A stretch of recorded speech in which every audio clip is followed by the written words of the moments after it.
Halo sahabat, jumpa lagi kita di resep Cik Lin. Kali ini Cik Lin akan mengajarkan sahabat semua untuk membuat jajanan tradisional yang terlihat modern dan elegan juga cantik. Kue tradisional ini bisa kita pakai juga untuk isian snack box ya. Dan seperti apa jajanan yang akan kita bikin ini nanti, silahkan sahabat semua simak dan jangan di skip supaya tidak salah untuk proses membuatnya ya. Cik Lin ucapkan terima kasih juga untuk sahabat semua yang baru saja menemukan channel ini, dan tetap dukung channel Cik Lin supaya Cik Lin tetap semangat untuk membuat video-video terbaru dan bermanfaat untuk sahabat semua.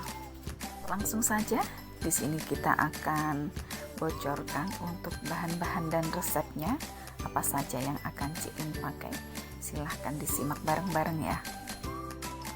Di sini sudah ada santan, kemudian juga ada gula pasir, ada juga sedikit garam, dan juga tepung. Untuk tepung ini tadi ada tepung beras dan juga tepung sagu. Kemudian untuk pisangnya ini bebas ya. Kali ini Cik Lin memakai pisang gepok. Oke, selanjutnya ini santan akan kita rebus terlebih dahulu. Kita masukkan daun pandan yang sudah kita tali simpul ya. Kemudian kita tambahkan gula pasirnya. Ini kita masak sampai mendidih. Baru setelah mendidih ini nanti kompor kita matikan dan santan ini biarkan agak sedikit dingin. Jangan lupa untuk garam kita tambahkan 2 cubit saja atau bisa dikira-kira, jangan terlalu asin ya, jangan keasinan karena ini kita akan membuat jajanan Nagasari. Setelah santan mendidih, ini kompor akan kita matikan dan biarkan santan sedikit dingin karena ini nanti akan kita masukkan ke dalam tepung beras dan tepung sagu. Oke, di sini sudah kita siapkan untuk wadahnya. Kemudian ini tepung beras kita masukkan ke dalam wadah dan juga tepung sagu ini kita masukkan jadi satu, dan santan yang sudah kita rebus tadi ini sudah agak sedikit dingin ya, hangat-hangat kuku. Ini kita masukkan, kita aduk-aduk secara perlahan dan kita masukkan sedikit demi sedikit. Sambil kita aduk-aduk ini nanti kita pastikan adonan tepung ini tidak bergerindil, jadi ini nanti bisa kita saring supaya adonan ini lebih halus. Oke sahabat semua, ini dia adonan tepung yang sudah kita campur dengan santan, sudah saya saring hasilnya seperti itu tadi. Kemudian ini kita siapkan loyang ukuran 22x22. Kemudian ini pisang kita tata di dalam loyang. Dan sebelumnya mohon maaf teman-teman, sebelum kita menata pisang ke dalam loyang ini sebaiknya kita olesi menggunakan minyak goreng dan juga kita lapisi menggunakan baking paper atau plastik ya, supaya saat pengelupasannya nanti lebih mudah. Ini saya kurang hati-hati tidak melapisi dengan minyak, jadi ini saya langsung tempel saya tata pisang di dalam loyang seperti ini, jadi pengelupasannya nanti saya lebih lengket dan susah. Oke, setelah pisang ini kita tata di dalam loyang, kita tuangin adonan tadi sedikit saja supaya pisangnya ini menempel di dasar ya, di dasar lapisan, dan kemudian ini nanti akan kita kukus selama 5-7 menit.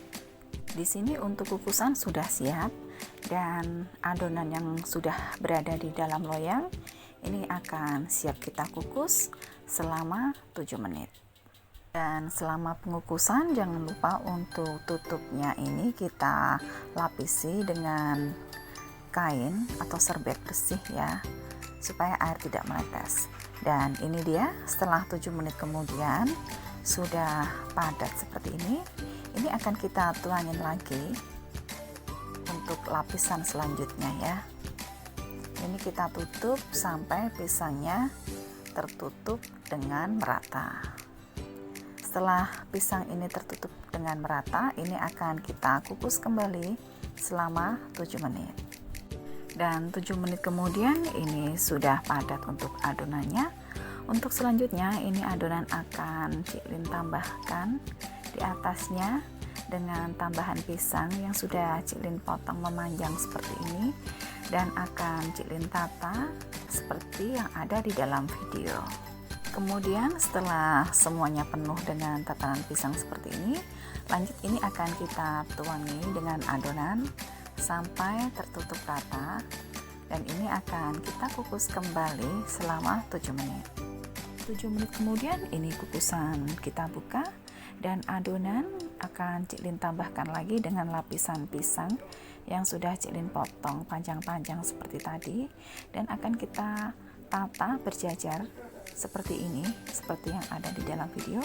Kemudian kita tuangin dengan adonan lagi, dan kita tuang sampai tertutup merata. Ini akan kita kukus lebih lama dari yang sebelum-sebelumnya, karena ini untuk yang terakhir ya, terakhir penutupan, terakhir pengukusan maksud saya. Jadi akan kita kukus lebih lama supaya kue nagasari ini lebih tahan lama dan tidak cepat basi seperti itu. Dan seperti yang Cik Lin buat kali ini adalah ini untuk pesanan sebagai hantaran pernikahan sepupu saya yang akan Cik Lin bawa keluar kota. Jadi ini akan Cik Lin kukus lebih lama, kurang lebih 30 menit supaya tidak cepat basi. 30 menit kemudian ini sudah matang dan kompor akan saya matikan. Kemudian ini akan tunggu supaya dingin terlebih dahulu, dan ini akan kita sisir untuk pinggir-pinggirnya ya, supaya untuk pengelupasannya lebih mudah. Dan seperti yang Cik Lin sampaikan di awal tadi, karena Cik Lin tidak menggunakan lapisan plastik atau baking paper di bawahnya, jadi ini untuk pengelupasannya agak susah. Dan ini dia untuk hasilnya nagasari pisang yang Cik Lin bikin ya. Hasilnya seperti ini, cantik, tapi sayang ini pisangnya ini tidak menempel. Jadi untuk saran saya untuk sahabat semua, tolong sebelum menempel pisang di dalam loyang harus dilapisi dengan minyak, diolesin dengan minyak, kemudian dilapisi dengan baking paper atau dengan plastik supaya pisangnya menempel di dalam tepung. Dan hasilnya seperti ini, sangat cantik dan puas ya, karena rasanya juga enak. Oke sahabat semua, terima kasih sudah menonton video saya dari awal sampai akhir. Semoga suka ya, dan tetap dukung channel Cik Lin dengan cara like, comment, subscribe, share, dan aktifkan loncengnya supaya teman-teman tidak ketinggalan di video terbaru dari saya. Terima kasih dan sampai ketemu di video saya.